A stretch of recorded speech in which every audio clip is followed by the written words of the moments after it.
Welcome back. I'm Ines Ferre here with Alan Valdes from Silverbear Capital. Alan, this morning we touched record highs. Right now we're looking at the Dow that's down about 60 points, being dragged down by Home Depot after they trimmed their guidance. Also, Kohl's reported a disappointing quarter. Is this kind of a signal going into the holiday season, or too early to tell? It's a big week for retailers. Yeah, it's a big week. I mean, the two, I think you can't get a real firm picture. It is kind of troubling to see, especially Kohl's. Home Depot, you know, it's the season too that affects their sales. But we'll have to see. A lot of people I was listening to are really, especially women, are waiting for that Black Friday sales or the Amazon online sales. So we got to see when those numbers come in after Thanksgiving. That could move the needle again. But yeah, that was disappointing. I mean, we had good news from Boeing. Magically, they sold 50 of those 737 Maxes. I don't think any American domestic carriers bought them, but I think they were all overseas.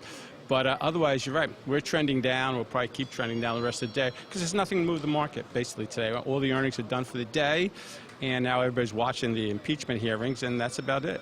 And you've been a bull with this market. So what's it going to take to get another 1,000 points on the Dow after we hit 28,000?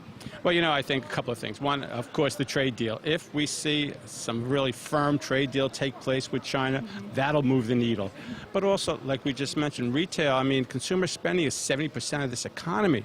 People are working, they're making a little more money than last year. We'll have to see. If they come in weak, that might be disappointing.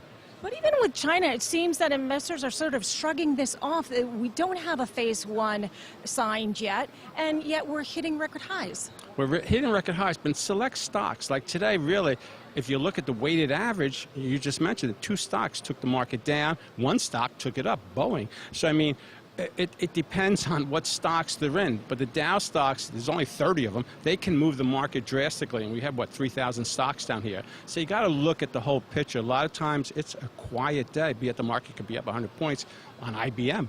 So it's just crazy, you know. And so looking at the rest of the year, what will you be looking for? I mean, consumer, obviously, right, the holiday?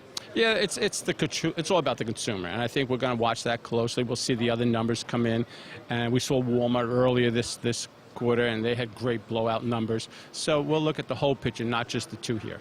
Alan, thanks so much. Stay with us. Wi-Fi AM continues after the break.